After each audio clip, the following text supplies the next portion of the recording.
الحمد للہ وحدہ والصلاة والسلام علی من لا نبی بعدہ۔ السلام علیکم ورحمۃ اللہ وبرکاتہ۔ تو آج ہم جو ٹاپک پڑھنے لگے ہیں وہ ہے تعارف قرآن کریم۔ تو قرآن کا لفظ اللہ تعالیٰ نے خود قرآن کریم کے لیے استعمال کیا، جس طرح بے شمار آیات میں اللہ تعالیٰ نے فرمایا اعوذ باللہ من الشیطان الرجیم شہر رمضان الذی انزل فیہ القرآن افلا یتدبرون القرآن واذا قرئ القرآن فاستمعوا له وانصتوا واذا قرأت القرآن فاستعذ باللہ من الشیطان الرجیم وقال الرسول یا رب ان قوم اتخذوا هذا القرآن مہجورا۔ تو اس طرح کی بے شمار آیات قرآنیہ میں اللہ تعالیٰ نے خود قرآن کریم کے لیے قرآن کا لفظ استعمال فرمایا۔ اب قرآن کا لفظ نکلا کہاں سے ہے تو اس کے متعلق دو رائے ہیں۔ ایک یہ کہ یہ قراءتن سے نکلا ہے، اور قراءت کا مطلب ہوتا ہے پڑھنا، تو اس کو قرآن اس لیے کہا جاتا ہے کہ یہ بار بار پڑھی جانے والی کتاب ہے۔ دوسرا یہ ہے کہ یہ قرینہ سے نکلا ہے، اور اس کا مطلب ہے جوڑنا، ملانا۔ تو اس کو قرآن اس لیے کہا جاتا ہے کہ یہ ایک جامع کتاب ہے، اس میں تمام علوم شامل ہیں۔ اب جب ہم قرآن کو دیکھتے ہیں تو قرآن کو کھولتے ہیں تو ہمیں قرآن کے بارے میں کیا جاننا چاہیے اور ہمیں قرآن کس طرح نظر آتا ہے۔ تو سب سے پہلے قرآن کی کوئی آیت لکھی ہوتی ہے اور اس کے آگے یوں گول سا دائرہ موجود ہوتا ہے، اس دائرے کے اندر کوئی نمبر لکھا ہوتا ہے، 1 2 3 یا جو بھی نمبر ہو۔ تو یہ دائرہ آیت کو ریپرزینٹ کرتا ہے، اور اس کے اندر جو نمبر لکھا ہوتا ہے وہ آیت کا نمبر ہوتا ہے۔ یعنی قرآن کو جو چھوٹے چھوٹے ٹکڑوں میں تقسیم کیا جاتا ہے انہیں آیات کہا جاتا ہے، اور یہ آیات رسول اللہ صلی اللہ علیہ وآلہ وسلم نے اللہ تعالیٰ کی طرف سے وحی کے مطابق مقرر فرمائی۔ آیت کا لغوی معنی ہے نشانی۔ تو قرآن میں 6236 آیات موجود ہیں۔ یہ کیلکولیشن اس حساب سے ہے جو قرآن، جو مصحف ہمارے پاس ہے، جسے مصحف عثمانی بھی کہا جاتا ہے، اور اس کے مطابق 6236 آیات ہیں۔ جس طرح 6666 بھی ہے، عام طور پر یہی معروف ہے کہ قرآن کی آیات 6666 ہیں، لیکن جو مصحف ہم پڑھتے ہیں، جو پاکستان اور پوری دنیا میں چلتا ہے، اس میں 6236 آیات ہیں۔ اب یہ اختلاف کہاں سے آتا ہے؟ تو جس طرح یہ آیت ہے صراط الذین انعمت علیہم، تو اس کے آگے آپ کو ایک 5 کا سائن ملے گا، اور 5 کے نیچے 6 لکھا ہوگا۔ تو یہ 6 سے مراد ہے کہ یہ آیت نمبر 6 ہے، اور 5 سے مراد ہے کہ یہاں آیت کا اختلاف ہے۔ یہ چیز تو متفقہ ہے کہ سورہ الفاتحہ کی 7 آیات ہیں، لیکن کیا بسم اللہ الرحمن الرحیم سورۃ الفاتحہ میں شامل ہے یا نہیں؟ تو اس وجہ سے اختلاف آ جاتا ہے۔ جو بسم اللہ الرحمن الرحیم کو سورۃ الفاتحہ میں شامل کرتے ہیں وہ صراط الذین انعمت علیہم غیر المغضوب علیہم ولا الضالین کو پوری آیت شمار کرتے ہیں، اور جو بسم اللہ الرحمن الرحیم کو آیت شمار نہیں کرتے وہ اسے آیت شمار کرتے ہیں۔ تو اس لحاظ سے قرآن کی آیات میں کچھ اختلاف آ جاتا ہے۔ اس تفصیل کو یاد رکھنے کی ضرورت نہیں، یہ تفصیل صرف آپ کو سمجھانے کے لیے تھی کہ عام طور پر جو معروف آیات ہیں وہ 6666 ہے، جبکہ جو مصحف پوری دنیا میں چلتا ہے اس کی آیات 6236 ہیں۔ تو یہ دونوں چیزیں آپ آنسر میں لکھ سکتے ہیں۔ اس کے بعد دوسری چیز جو ہم قرآن میں دیکھتے ہیں وہ یہ کہ چند آیات کے بعد آگے عین بنا ہوتا ہے، یہ رکوع کی نشانی ہے۔ تو رکوع چند آیات کا مجموعہ ہے، اور یہ رکوع رسول اللہ صلی اللہ علیہ وآلہ وسلم کے زمانے میں موجود نہیں تھے، یہ بعد میں بنائے گئے، کیونکہ جب تراویح اور عام دنوں میں بھی 5 وقت جب نماز پڑھائی جاتی ہے تو اس میں جب حافظ قرآن کی تلاوت شروع کرتا ہے تو بیچ میں سے تلاوت کرنا مشکل ہو جاتا ہے، اس لیے قرآن کو چند ٹکڑوں میں بانٹ دیا گیا تاکہ حافظ کو اس کا ابتدائی ٹکڑا یاد رہے۔ دوسرا یہ کہ قرآن کے 540 رکوع ہیں، یہ 540 اس لیے بنائے گئے تاکہ اگر روزانہ 20 رکوع 20 رکعت تراویح میں پڑھے جائیں تو 27ویں رات کو قرآن کریم مکمل ہو سکے۔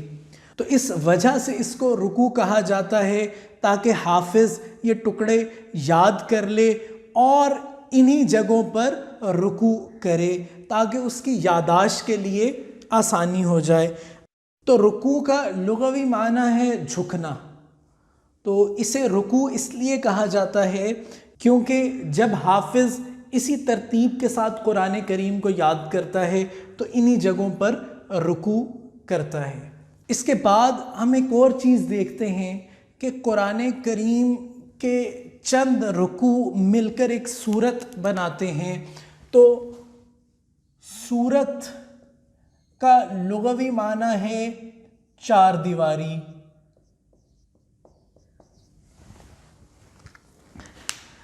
جس طرح شہر کی ایک چار دیواری ہوتی ہے، وہ شہر کی وہ دیوار ہوتی ہے کہ جس سے پرانے زمانے میں شہر کی باؤنڈریز بنائی جاتی تھیں اور ان کے گیٹ ہوتے تھے۔ اب جب رات کو شہر کا دروازہ بند ہو گیا تو کوئی بھی شخص اس میں داخل نہیں ہو سکتا تھا، تو چار دیواری ایک احاطہ کرتی تھی کہ یہ ایک شہر ہے۔ اب شہر کو جب ہم دیکھتے ہیں تو اس میں کوئی گھر اونچے ہوتے ہیں، کوئی نیچے ہوتے ہیں، کوئی کشادہ ہوتے ہیں، کوئی تنگ ہوتے ہیں، ہر طرح کا گھر موجود ہوتا ہے۔ اسی طرح سورت میں کچھ آیات لمبی ہوتی ہیں، کچھ آیات چھوٹی ہوتی ہیں۔ تو قرآن کریم کی کل سورتوں کی تعداد 114 ہے، اور یہ سورتیں بھی رسول اللہ صلی اللہ علیہ وآلہ وسلم نے خود متعین فرمائی کہ اس آیت کو فلاں صورت میں رکھو، اس آیت کو فلاں صورت میں رکھو۔ اس طرح قرآن کی چند صورتوں کو ملا کر ایک منزل بنتی ہے۔ منزل یعنی ٹھہرنے کی، اترنے کی، رکنے کی جگہ۔ تو رسول اللہ صلی اللہ علیہ وآلہ وسلم نے فرمایا کہ اگر کوئی شخص قرآن کو 7 دنوں سے پہلے پڑھتا ہے تو گویا اس نے قرآن پر غور نہیں کیا، یعنی اس نے صرف قرآن کی قراءت کی اور قرآن پر غور نہیں کیا۔ تو اس وجہ سے رسول اللہ صلی اللہ علیہ وآلہ وسلم نے قرآن کی 7 منازل متعین فرمائی، اور خود بھی رسول اللہ صلی اللہ علیہ وآلہ وسلم عموماً اسی طرح قرآن کریم پڑھا کرتے تھے۔ اس کے بعد یہ جو 114 صورتیں ہیں، ان میں سے مکی کتنی ہیں اور مدنی کتنی ہیں، اور مکی صورتوں سے کیا مراد ہے اور مدنی صورتوں سے کیا مراد ہے؟ تو اس میں مکی صورتوں کی تعداد 86 ہے، 86 ہے، جبکہ مدنی صورتوں کی تعداد 28 ہے۔ مکی صورتوں سے مراد وہ صورتیں ہیں جو ہجرت مدینہ سے پہلے نازل ہوئیں، چاہے وہ مکہ میں نازل ہوئیں یا طائف میں نازل ہوئیں، جبکہ مدنی صورتوں سے مراد وہ صورتیں ہیں جو ہجرت مدینہ کے بعد نازل ہوئیں، چاہے وہ فتح مکہ کے وقت مکہ میں نازل ہوئی ہوں یا مدینہ میں نازل ہوئی ہوں، وہ مدنی صورتیں کہلائیں گی۔ قرآن کی کل مدت نزول 22 سال 2 ماہ 22 دن ہے، جسے تقریباً 23 سال شمار کیا جاتا ہے۔ تو اگر آپ نے 23 سال لکھنا ہے تو اسے تقریباً کر کے لکھ دیجئے، اور یہ جو 22 سال 2 ماہ 22 دن ہے یہ بھی ایک اندازے کے مطابق ہے، چونکہ قرآن کریم کی پہلی وحی کس رات نازل ہوئی اس کا علم صحیح طریقے سے نہیں ہے، تو اس وجہ سے یہ اختلاف موجود ہے۔ اب جو نئی تحقیق ہے، جس طرح پیر کرم شاہ صاحب نے اپنی سیرت کی کتاب ضیاء النبی میں اور علامہ صفی الرحمن مبارک پوری نے اپنی کتاب الرحیق المختوم میں نئی تحقیق شامل کی ہے کہ قرآن کے نزول کا سلسلہ 21 رمضان کی شب سے شروع ہوا۔ اب جب یہ راتوں کا اختلاف آ جائے تو آگے دنوں کا بھی اختلاف آ جائے گا۔ اس وجہ سے اگر آپ نے جواب لکھنا ہو تو تقریباً 23 سال لکھ دیں۔ پھر قرآن کی کون کون سی ترتیب ہے کہ قرآن کس ترتیب میں لکھا گیا، تو ایک قرآن کی ترتیب نزولی ہے کہ جس ترتیب میں قرآن کی آیات اترتی گئیں اس ترتیب کو ترتیب نزولی کہا جاتا ہے۔ اب چونکہ نزول کے متعلق بھی اختلاف آ جاتا ہے کہ یہ آیت کس واقعے کے بعد نازل ہوئی اور یہ آیت کس سن میں نازل ہوئی، تو اس وجہ سے ترتیب نزولی کو بھی ضبط کے ساتھ ریکارڈ نہیں کیا جا سکتا۔ تو ہمارے پاس آج جو قرآن کی ترتیب ہے وہ ہے ترتیب توقیفی۔ یہ وہ ترتیب ہے جو رسول اللہ صلی اللہ علیہ وآلہ وسلم نے خود متعین فرمائی۔ رسول اللہ صلی اللہ علیہ وآلہ وسلم نے خود بتایا کہ فلاں آیت کو فلاں صورت میں شامل کرو، اور بعض اوقات بعض آیات کے ٹکڑے بعد میں نازل ہوئے، رسول اللہ صلی اللہ علیہ وآلہ وسلم نے فرمایا کہ اس ٹکڑے کو فلاں آیت میں فلاں جگہ پر رکھ دو۔ تو اس طرح یہ ترتیب توقیفی ہے جو رسول اللہ صلی اللہ علیہ وآلہ وسلم نے بتایا، اسی کے مطابق اسے ترتیب دیا گیا۔ اب ایم سی کیوز میں بعض اوقات وہ آپشنز میں دے دیتے ہیں کہ قرآن کی موجودہ ترتیب کیا ہے، اس میں ایک نزولی لکھ دیتے ہیں، ایک توقیفی لکھ دیتے ہیں، ایک توفیقی لکھ دیتے ہیں۔ تو یہ توفیقی ترتیب نہیں ہے، یہ توقیفی ترتیب ہے، اس کو دھیان سے یاد کیجئے گا۔ اس کے بعد قرآن کی سب سے بڑی سورت وہ سورہ البقرہ ہے، اور اسی طرح قرآن کی سب سے چھوٹی سورت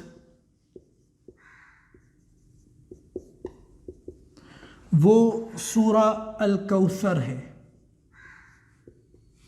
سورہ البقرہ کی آیات 286 ہیں اور سورہ الکوثر کی آیات 3 ہیں۔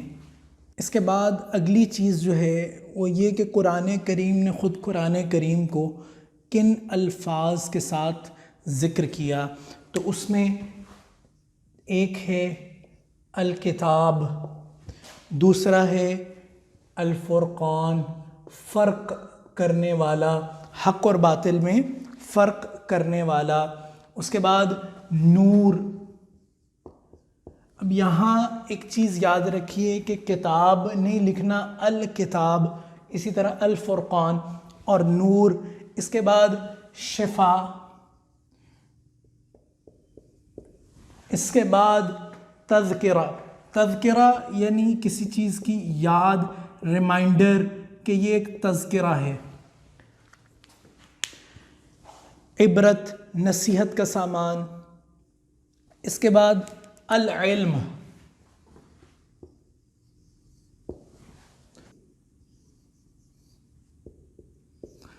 البیان، اور اس طرح دیگر نام بھی ہیں۔ ان میں سے آپ کو جتنے یاد ہوں وہ یاد کر لیں، کوشش کریں کہ کم از کم 4 یاد ہو جائیں، کیونکہ بعض اوقات شارٹ کوسچن میں آ سکتے کہ قرآن کریم کے 2 نام تحریر کریں یا قرآن کریم کے 4 نام تحریر کریں۔ اس کے بعد قرآن کریم کی صفات میں سے چند جو اللہ تعالیٰ نے بیان کی ہیں، ان میں حکیم ہے کہ یہ حکمت والا ہے، مجید ہے کہ یہ بزرگی والا ہے، اسی طرح مبارک ہے کہ یہ برکت والا ہے، اسی طرح العزیز ہے یعنی یہ زبردست اور عزت والا ہے، اسی طرح مبین ہے یعنی یہ واضح ہے، صاف ہے، اور اسی طرح ایک صفت کریم ہے یعنی یہ کرامت والا، بزرگی والا ہے۔ رسول اللہ صلی اللہ علیہ وآلہ وسلم جب غار حرا میں تھے تو اس وقت حضرت جبریل امین علیہ السلام رسول اللہ صلی اللہ علیہ وآلہ وسلم کے پاس پہلی وحی لے کر نازل ہوئے، اور وہ پہلی وحی کیا تھی؟ اقرأ بسم ربک الذی خلق، پڑھیے اپنے رب کے نام سے کہ جس نے آپ کو تخلیق کیا، خلق الانسان من علق، کہ جس نے انسان کو خون کے لوتھڑے سے بنایا، جمے ہوئے خون سے بنایا۔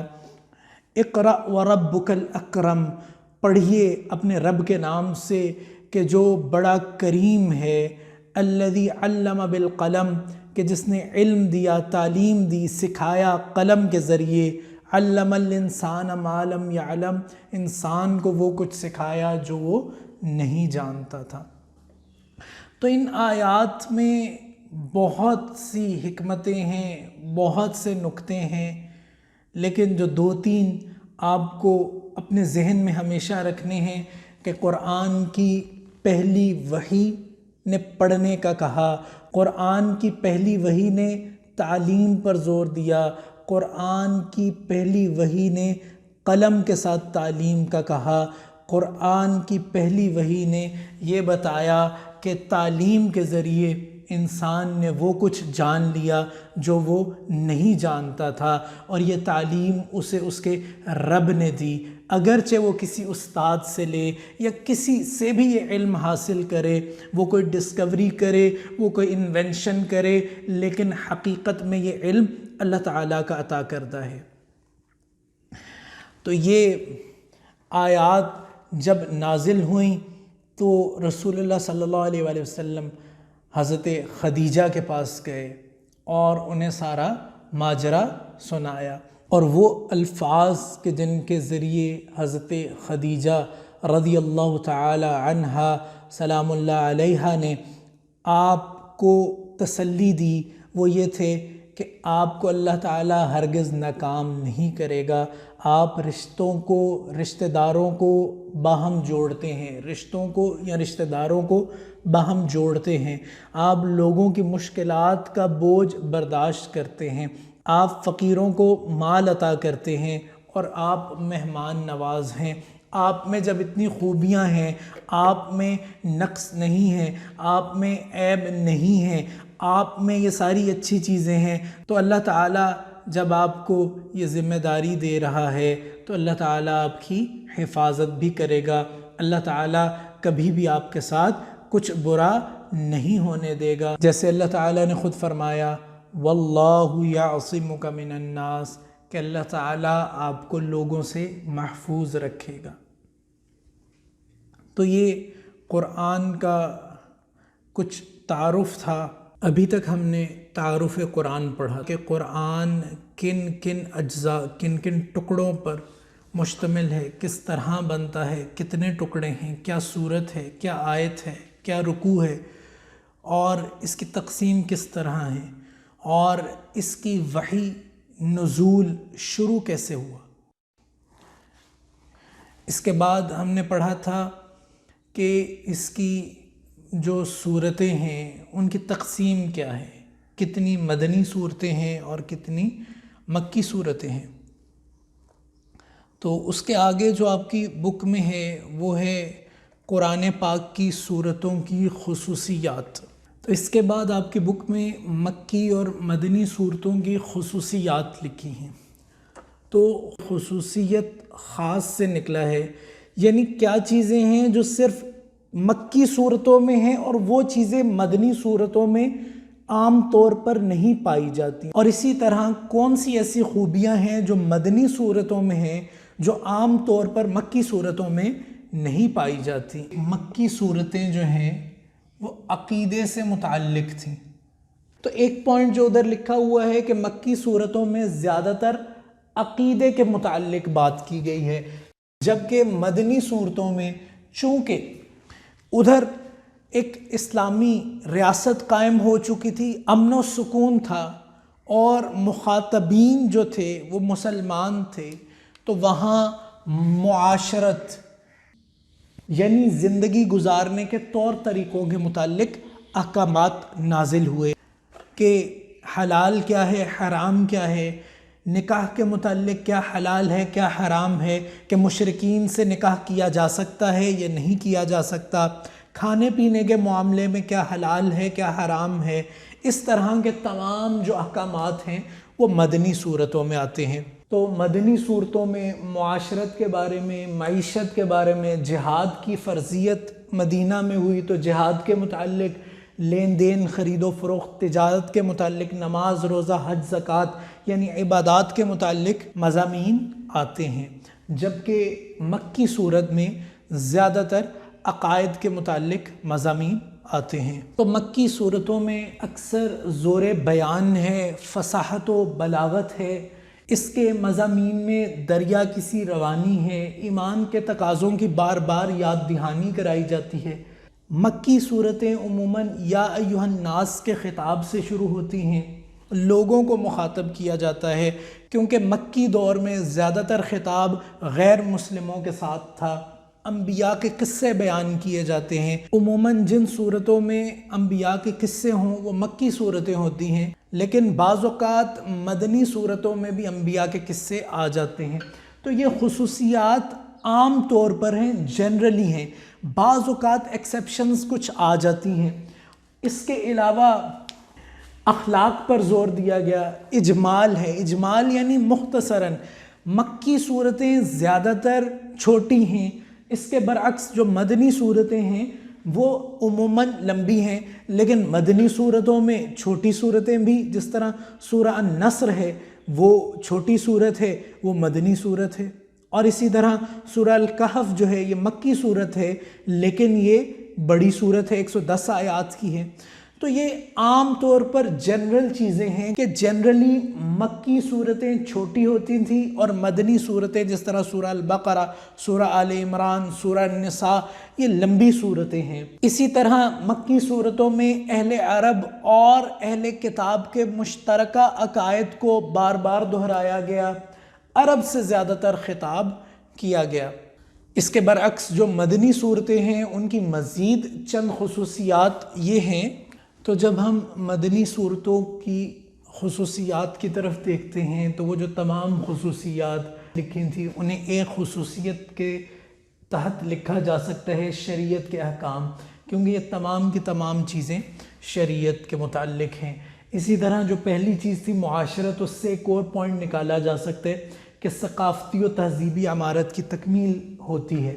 اس کے بعد جس طرح مکی صورت میں دریا کسی روانی تھی، اگر آپ نے دریا کو دیکھا ہو تو وہ تیز چلتا ہے، زور کے ساتھ چلتا ہے اور ایک روانی کے ساتھ چلتا ہے، جبکہ وہی پانی جب سمندر میں جاتا ہے وہ ٹھہر جاتا ہے، اس کی آواز ختم ہو جاتی ہے، وہ دھیما ہو جاتا ہے، لیکن وہ ساتھ ہی گہرا ہو جاتا ہے۔ تو دریا کی اپنی ایک خصوصیت ہے، سمندر کی ایک اپنی خصوصیت ہے۔ تو مدنی صورتوں میں ٹھہراؤ تھا، دھیما پن تھا، مضامین میں سمندر کی گہرائی تھی، جبکہ مکی صورتوں میں دریا کسی روانی ہے۔ اس کے بعد عمل صالح کی تفصیلات ہیں۔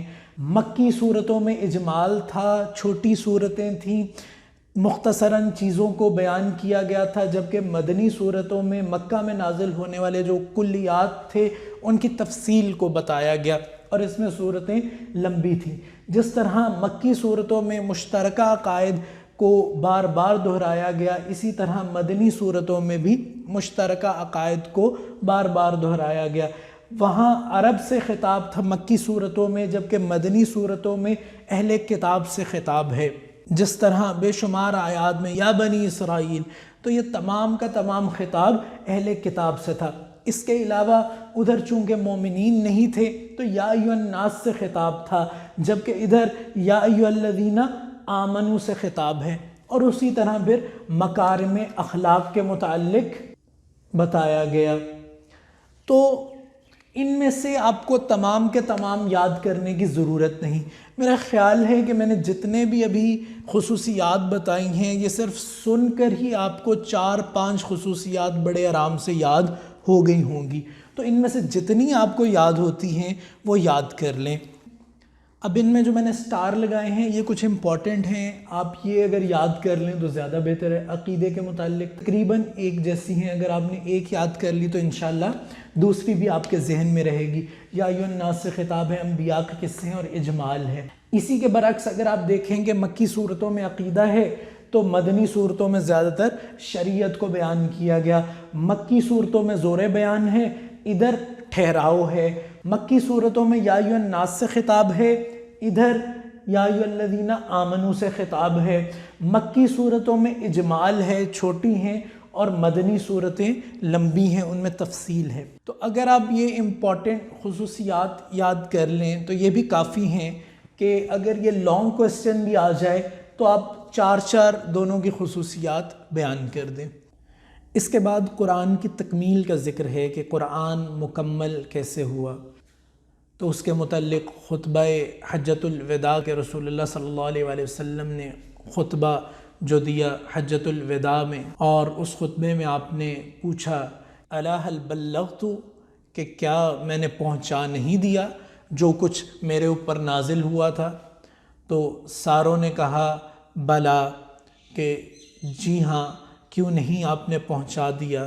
قالوا نعم، انہوں نے کہا جی، قد بلغت الرسالہ، آپ نے رسالت کو پہنچا دیا، وأدیت الامانہ، اور آپ نے امانت کو ادا کر دیا، ونصحت الامہ، اور آپ نے امت کو نصیحت کر دی۔